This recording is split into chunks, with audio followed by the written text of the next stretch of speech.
भैया सुनिएगा। भैया राज के घर कौन है? तनी पार्सल दे को। जा उन्हें पी के कहीं गिरल होई। ओका और कौन कम में दारू खाली पिए के बा। ठीक है भैया।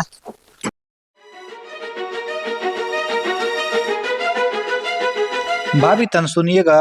का कहो तनी? ई राज के घर कौन है? है का करवा बाटे? ये रहा। हां ठीक बा भाई, धन्यवाद। भैया केहुआ हो?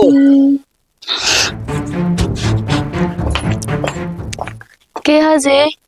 हम पार्सल वाला है, पार्सल लेके आइलन है। केहुआ लड़का जेंट्स में घर है। हम तक कैसे बताएं, हमारे घर केहू नहीं खे। मर मर्द बना तो पियकड़ बन, दिन भर पीऊ के एने ओने पड़ल रहत ना। अरे का सोचत हो? हमके नहीं पता कि ऑर्डर के कैले बाटे, लेकिन हमारे पास पैसा भी नहीं कि हम ऑर्डर ले सके। अरे एकर पैसा पहले से पेड़ बा। ई राज नाम के कर हो? ये तो हमारे पति के नाम हो। है ऑर्डर कैलन है।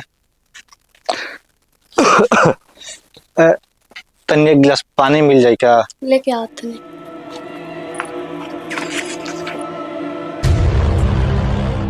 गुड़िया तू?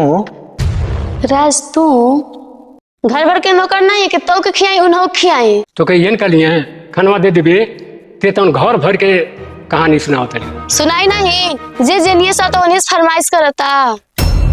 ठीक बा, हम बना खा ले, ते अपने लड़का के संभरिए। हम का एक संहारे जाने खाऊ संहारे अपन लड़का, ज्यादा अत मत करो जान। अरे तनी कम बोल, बहुत बोलते ले। ये घर छोड़ के चल जाए। हाँ तो जो निकल हमारे घर से। लड़का हमार है, लड़का नहीं मिली तो कौन मेरे लड़का हम लेते बानी।